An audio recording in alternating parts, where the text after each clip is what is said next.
There are a number of recent government proposals that are expected to have a significant impact on private rented sector landlords.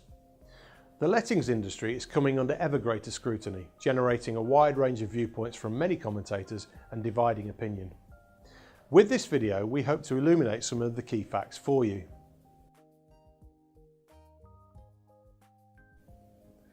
The Department for Communities and Local Government, known as DCLG for short, recently invited input from the PRS on new proposals that will make it harder for rogue landlords to operate. It must be stressed that whilst rogue landlords make up a very small percentage of the PRS, they have a disproportionate effect on public opinion, much to the detriment of good landlords. DCLG's discussion paper was clear that they want to do more to drive out rogue landlords from the industry. It's included a variety of mechanisms that may help to achieve this, such as the appropriate level of fines for offenders and the possible introduction of a blacklist and bans for repeat offenders. It also explored the use of rent repayment orders, civil penalties and other ways to weed out the rogues, including fit and proper person tests. We're really pleased to see that DCLG is reaching out to the private rented sector to gain the views, insight and experiences of those operating within it. It was clear from the discussions and feedback we've had that many in the industry welcome such steps, providing they don't result in more red tape. We look forward to seeing the outcome of the consultation later this year. We recently surveyed landlords registered with us asking for their opinions on the government consultation, and we're currently analysing the results and we'll be sharing our findings with you soon. In his recent budget, the Chancellor announced a shake-up of the tax relief rules landlords can currently take advantage of. The capping of buy-to-let mortgage tax relief to the basic 20% tax rate has been particularly polarising, with many people suggesting that it will drive landlords out of the market and ultimately result in driving rents up. Others, however, have suggested that it harmonises landlord taxation with homeowners who can't claim tax relief on their mortgage repayments, making it fairer for all. Then there are some who claim that landlords should treat the renting of their property as a business rather than simply an investment and should therefore be taxed accordingly.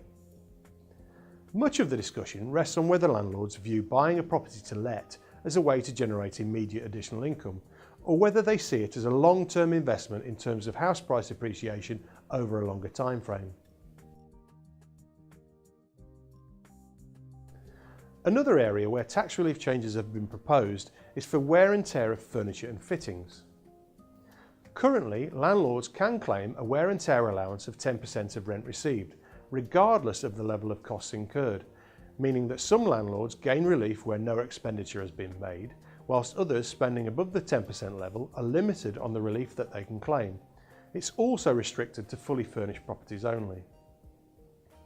The new proposals will allow all residential landlords, with the exception of those providing furnished holiday lets, to claim a deduction for the capital cost of replacing furniture, furnishings, appliances and kitchenware provided for the tenant's use.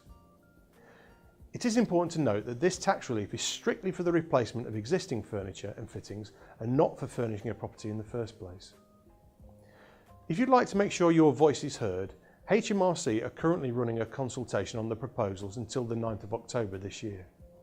You can find full details of the proposals and how to submit your response in the description below. Another recent announcement is the plan to roll out nationally the responsibility for landlords and letting agents to perform right to rent checks to ensure that the tenant has a right to be in the country.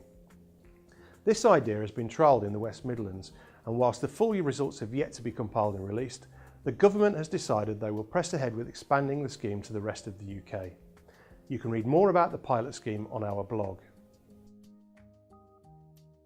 It's certainly an intriguing time for the private renters sector, and we expect more changes to be proposed. There's still much discussion and debate to be had about the topics we've addressed here, and we expect there to be further amendments to the proposals as time proceeds. We'll be following them closely to see how they develop.